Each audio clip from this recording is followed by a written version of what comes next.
ir tās kļūdas, ar kurām ikdienā nāk saskarties ne tikai tiem, kas mācās šos te procesus, bet ikdienā reālā biznesa vidē.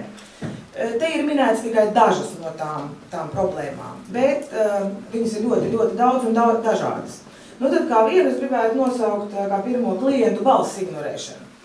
Nu, ar to nākas dažreiz saskarties, kad atnāk jauni cilvēki ar foršu kolosālu ideju, viņš deg par savu ideju un saka, jā, man viņi patīk, man viņi ir, bet gala rezultātā, vai viņi ir vajadzīgi kādam klientam. Un tas ir tas, kas ir jāizvērtē, tātad šī klienta balss, vai vispār kāds ir gatavs šo priekšmetu patērēt, produktu patērēt vai pakalpojumu, ko jūs gribat viņam piedāvāt. Un tas ir tas viens no būtiskajiem soļiem, kas būtu jāizdara. Pirmais, jānovērtē, kas tad klientam ir vajadzīgs, vai tas, kas man patīk, kas viņam patīk. Otra lieta ir komandas trūkums. Bieži vien ir cilvēki, kuriem idejas ir ārkārtīgi daudz un dažādas. Viņi faktiski ir dzīvi ideja ģeneratori. Bet, lai varētu ideju novest līdz reālam produktam, vajag komandu. Un komandu, kur ir nepieciešams veidot, un to ikdienā uzņēmumā var veidot pietiekoši kvalitatīvi, šai komandā ir jāiekļauj maksimāli daudz dažādu cilvēku ar dažādām spējām, prasmēm, talantiem.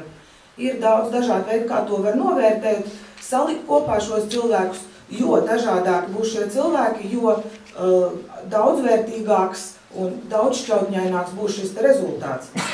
Jo viens māk radīt idejas, cits māk viņas realizēt, viens māk rēķināt, cits māk zīmēt dizainu. Nu, tātad tikai komandas darbā var panākt kvalitatīvu un labu rezultātu. Bailes. Vēl viens no tādiem būtiskiem trūkumiem. Baidamies. Ja nu ko mums teiks par to? Ja nu nesanāks? Un vai mums investēt tā idejā vai neinvestēt? Protams, ka to visu pēc tam var racionāli analizēt, plānot un skatīties, vai tās vēlas ir pamatotas. Nesaudzīga un priekšlaicīga kritika nogalina jebkuru jaunu, labu ideju. Ziniet, kā kādreiz saka, ne, tas nekam nedara, pat nesāc runāt. Bet varbūt, ka tajā ir iekšā kaut kas tāds, no kā nāk ārā kolosāli risinājumi. Limitu uzlikšana sev un visiem citiem. Mēs nevaram tāpēc, kā mēs nevaram, jo mēs esam kaut kādā veidā sevi ierobežojam. Nu, un zināt, kā tie studenti, kuri pabeidz to kursu pie mums universitātē, viņi pēc tam saka tā, ja mēs būtu sākumā zinājuši, ko jūs no mums gribēsiet, mēs nekad to nebūtu izdarījuši. Mēs viņam parasti nesakam, lai viņi līdz pašam galam nezina, kas būs jādara. Jo tiklīdz uzliek šos limitus, ja to ierobežojumu, tad viņi vairs nav gatavi strādāt ar pilnu adeli. Jā, un tad vēl, protams, ir tāda lieta kā procesa neapzinātā bremzēšana vai steidzināšana.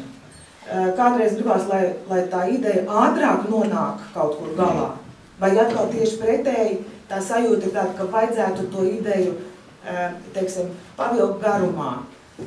Nu, te ir ļoti smalki jāmāk izrēķināt un saprast, kurā mirklī kā ir jāreaģē un kāds ir šis te process, kad viņi ir jāvirz uz priekšu, kad viņi ir jāpiebremzē.